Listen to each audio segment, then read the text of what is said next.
Another day on the internet, another story of more control, censorship, and privacy concerns. This is getting bad. Like, I didn't expect it to reach this far, but recently Steam has released its own form of age verification. Thankfully, it's not Face ID, because I think Face ID is so creepy and it's weird and I don't like it. It's very dystopian. So it's not as bad as it could be, but it's still pretty bad. And there are obviously, the purpose of these laws are to protect children, and like with any age verification system, it can be exploited, it can be bypassed. Kids aren't stupid, they will find a way around this. But I think everybody understands by now, or at least I hope you do, this isn't about protecting kids, this is about control. So what have Steam done? They've made it so you need a credit card to access any mature games. They are going for the very low-hanging fruit first, but I don't think it's going to end here. You could argue, well, it's only for games that are rated as adults only, but who's to say in the future a game like Cyberpunk won't be restricted, because that game has a ton of mature themes. It has a ton of nudity and sex and swearing and violence and gore. Like, it has all of these things and more, so surely that could also be restricted. But I think we need to get away from the argument of should these, adults only games be restricted or not, because it will go further than that. And I think, especially in terms of horror games, this does not look good. As somebody who really does like horror games, I'm looking forward to the new Resident Evil game, the new Silent Hill game. I love that Silent Hill's back. I love the Silent Hill 2 remake.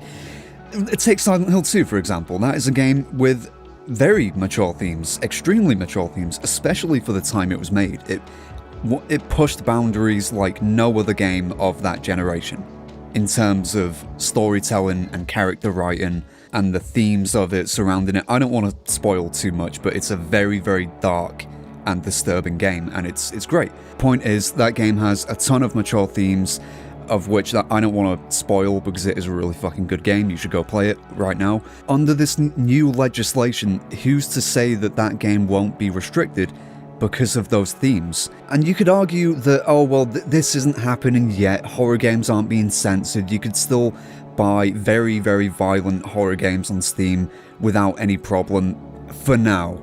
It's not often that laws like this get passed and they are not used to encroach on your freedom. I'm calling it now. Horror games will be the next on the chopping block if this goes even further.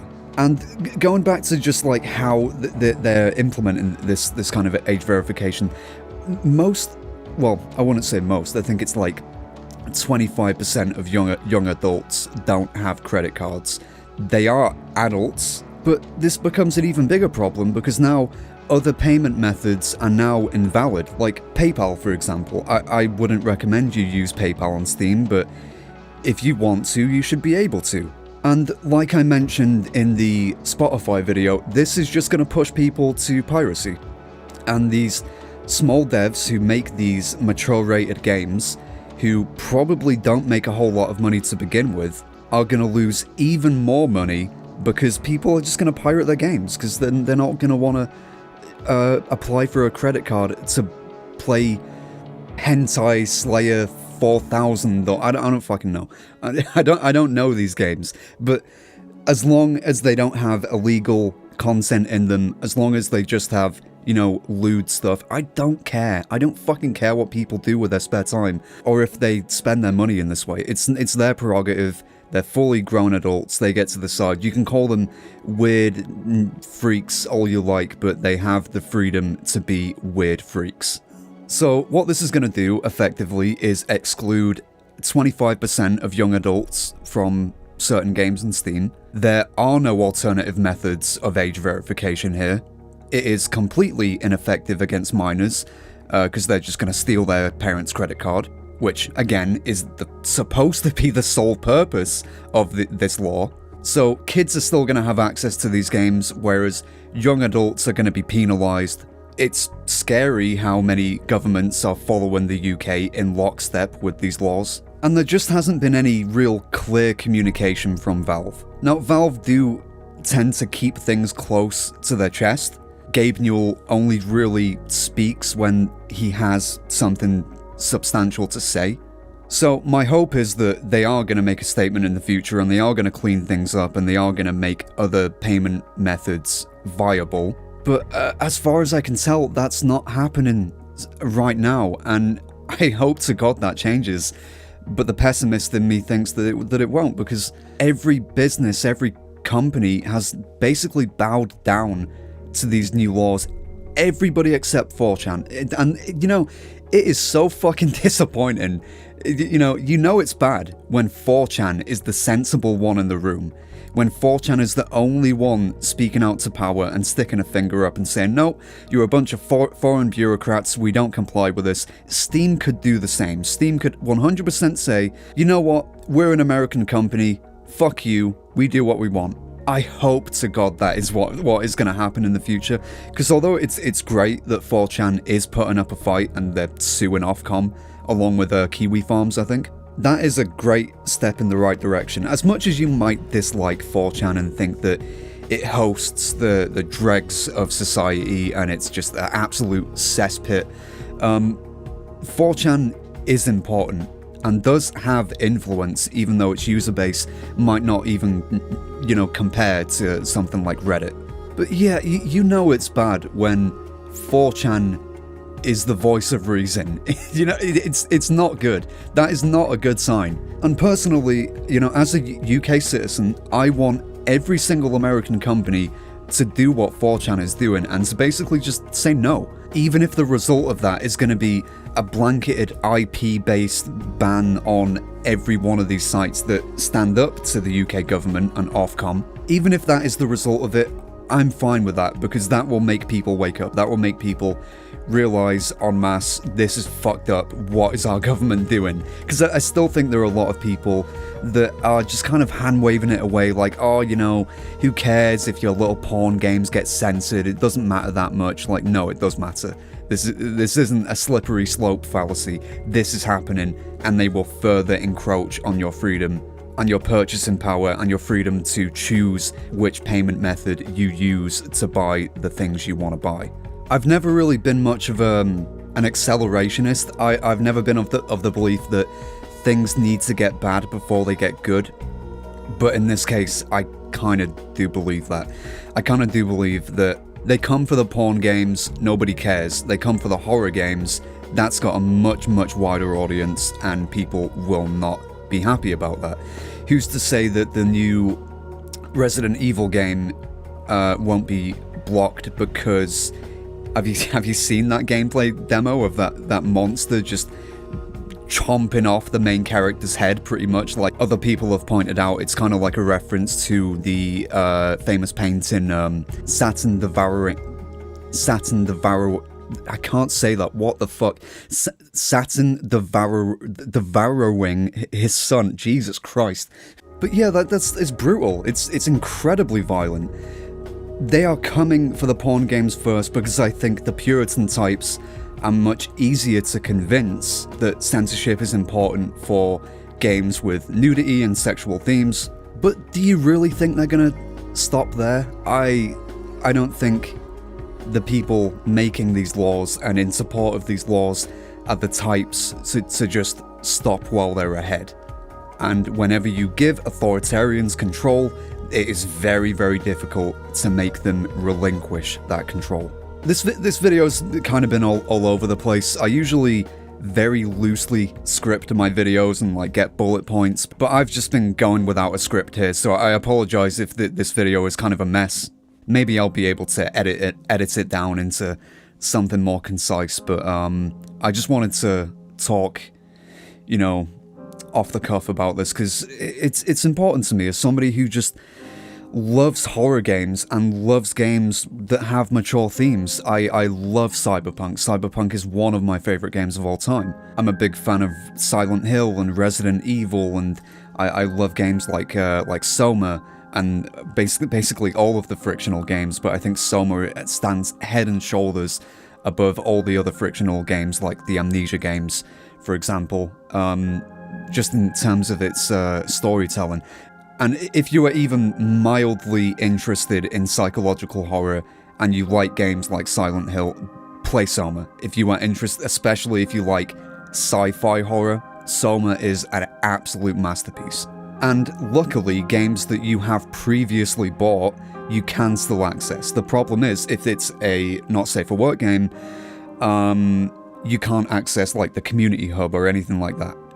Which is kind of ridiculous, because if the game is in your fucking library, you'd think you'd be able to access the community features too. But yeah, get it while it's hot, get it while you still can, because there's no telling how far this is gonna go. I'm hoping that I'm not coming across as like alarmist or like I'm exaggerating things here, because I am genuinely concerned about these things.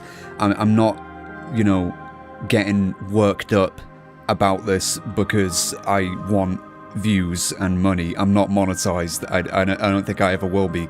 This channel's pretty fucking dead. I just want to talk about this because it's something that I'm passionate about, man. Like, it's a shame. Like, as somebody who wants to make horror movies or maybe even horror games in the future, like, I have stories that I want to tell. I want to make things within that genre, and I want to keep making my music, which is also, you know, fairly explicit at times. So this does concern me as a creative, because I don't like the idea of my work being closed out to people that are still adults, man. Like, a quarter of the population in the UK don't have credit cards. They are adults. Young adults don't have much money nowadays. And I think that's going to become more and more common as time goes on for young adults to not have credit cards and to not want to take on ridiculous amounts of debt that might have compulsive spending habits. You could argue it's as easy as just applying for a credit card and it's very accessible. Oh, it's so easy. But you could say the same thing about facial scans, man. You could say you just get your phone, you get your front-facing camera, you open your mouth and close it, and you turn your head and make sure that the app gets all your biometric data that will definitely not be sold on the dark web. I don't care how convenient it is. It could be a click of a button for all I care. You shouldn't need to do this. You should be able to decide how you pay for your products. But that's all I have to say for now. I'm gonna leave it here. I do want to talk more about horror games though in general, because I am passionate about this genre. I think horror is such an important genre of just media in general, not just horror games, but horror games in particular, because of how immersive and interactive they are. And I could talk about my favorite horror games for hours on end, so if anyone cares, let me know in the comments. I will 100% make that video. And I have a few other ideas about, you know, horror-centric videos that I want to get into. Especially now we've got Halloween coming up in just about a month. So yeah, I wanna talk about some things that I care about, and I want to gush over the things that I enjoy as well as the things that I fucking despise in relation to the Online Safety Act and privacy concerns and censorship and all this stuff, which I will keep talking about this stuff. You cannot shut me up. I don't care if I get 10 or 10 million views, I will not shut my mouth about this, even if my channel is completely dead. But if you want to give me a hand in reviving this channel and pushing it to new audiences, then don't forget to leave a like, leave a comment. I don't usually do this call to action shit, but it does work, and I know it's annoying, but this is why I'm doing it at the very end of the video, because I don't want to front load my video with like the very typical YouTuber shit of like, you know, smash like, ring the bell, subscribe, leave a comment, watch the video again and again to get my watch time up, watch it at half speed. Like, I hate that shit. I hate that shit so much, but it does genuinely help. As a smaller channel, every like does count. Engagement does matter. So if you do enjoy my channel, do me a favor and do all that shit. Cheers. See ya. Wait, we... There he is. He's on top! Reloaded. He's on top, get him! I got What's going on? What the fuck? What the fuck? I can't. couldn't see him half of that What the time. fuck? He was literally on top of you, How long was he up there? like the entire time. Yeah, quite well. He just showed up in my vision last minute. Looking down the fucking barrel of the gun like, hello. Hello.